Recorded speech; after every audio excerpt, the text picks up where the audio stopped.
Velpur. Okay, దీనిది organise ఎట్లా చేసిందో చూపిస్తాను మీకు. డీప్ ఫ్రిడ్జ్ ఫస్ట్ ఎందుకు చాక్లెట్స్, చింతపండు,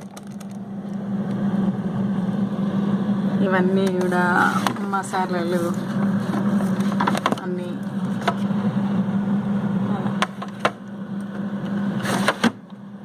ఇది కూడా మసాలా డబ్బానే. ఇవన్నీ బాదాం పప్పులు, పుట్నాల పప్పు. ఇది వేసుకోవడం ద్వారా ఏమన్నా పడితే కూడా ఈజీగా ఇది కడుక్కోవచ్చు అనమాట. ఈ పేపర్, ఈ షీట్ ఇట్లా వేసుకుంటే అట్లా. ఇక్కడనేమో ఇట్లా ఇది బెల్లం, ఓమా, ఇంకా లవంగాలు ఇట్లా ఇచ్చి. ఈ బటర్, ఇది పూర్ణం అనమాట, పల్లిది పూర్ణం. ఓకే, ఇట్లా వైట్ షీట్ ఇట్లా వేసుకోవడం ద్వారా ఇట్లా A4 సైజ్ షీట్ ఇట్లా ఏమన్నా పడితే కూడా క్లీన్ చేసుకోవచ్చు.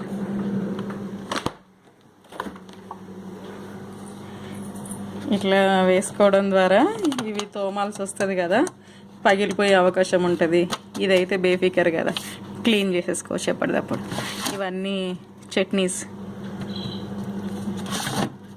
ఇట్లా. ఇవన్నీ ఫ్రూట్స్, పెరుగు, ఫ్రూట్స్. ఇది హెడ్ సైడ్ ఉల్లిపాయ, పచ్చిమిర్చి, కొత్తిమీర, పుదీనా,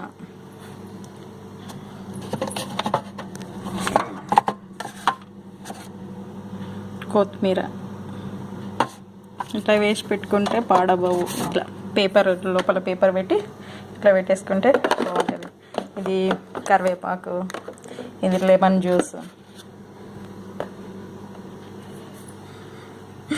ఫ్రూట్స్. Okay, third door. ఇవన్నీ కూరగాయలు క్లాత్ బ్యాగ్సే వాడితే ఎక్కువ. ఇవి టమాటాలు, ఆకుకూరలు ఇట్లా పేపర్లో వేసి పెట్టేసుకుంటా, పాడవవు. ఓకే, ఇట్లా నీట్గా ఆర్గనైజ్ చేసుకోవడం ఎలా అనేది చూపిస్తున్నా.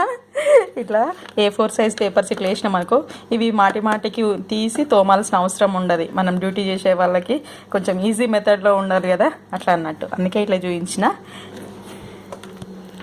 Thank you.